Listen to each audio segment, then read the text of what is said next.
with RJ Anusha.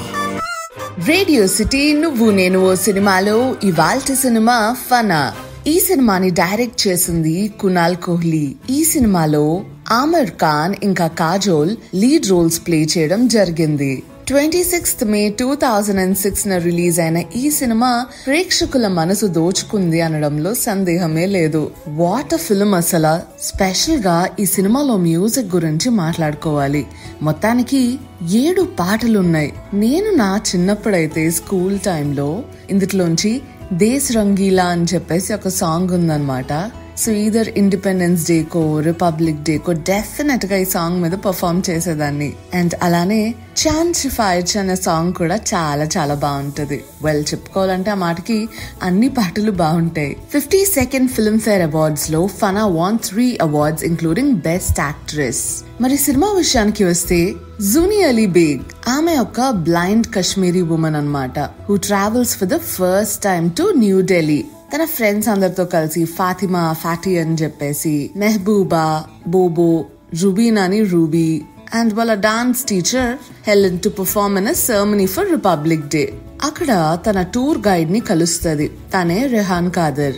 ఏదైతే ఏమి వాళ్ళ ఫ్రెండ్స్ అందరూ కూడా తన ఫ్లర్టిషియస్ పర్సనాలిటీకి దూరంగా ఉన్నా సరే Juni falls in love with him.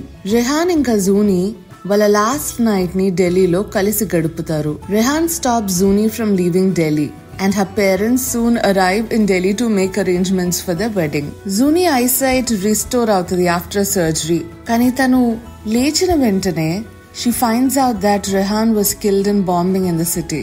Milani Tyagi, ఒక anti-terrorism agent, investigates that bombing and the IKF, the group responsible అని చెప్పేసి.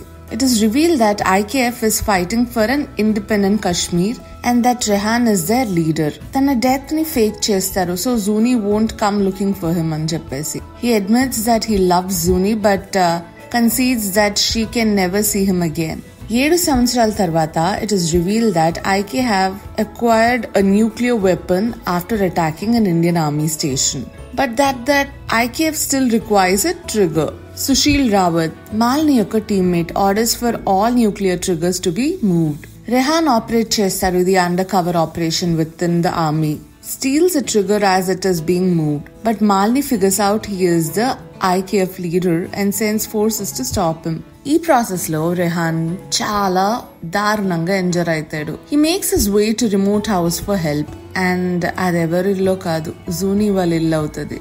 జూనీ now a mother to a son named after his father and her father Rehan కి help చేసి nurse చేస్తారు. With Zuni's mother revealed to have died 2 years prior. Zuni ఇంకా వాళ్ళ father do not recognize as Rehan. Though initially కొంచెం distance ఉన్నా గానీ Rehan develops an affection for her son and the family.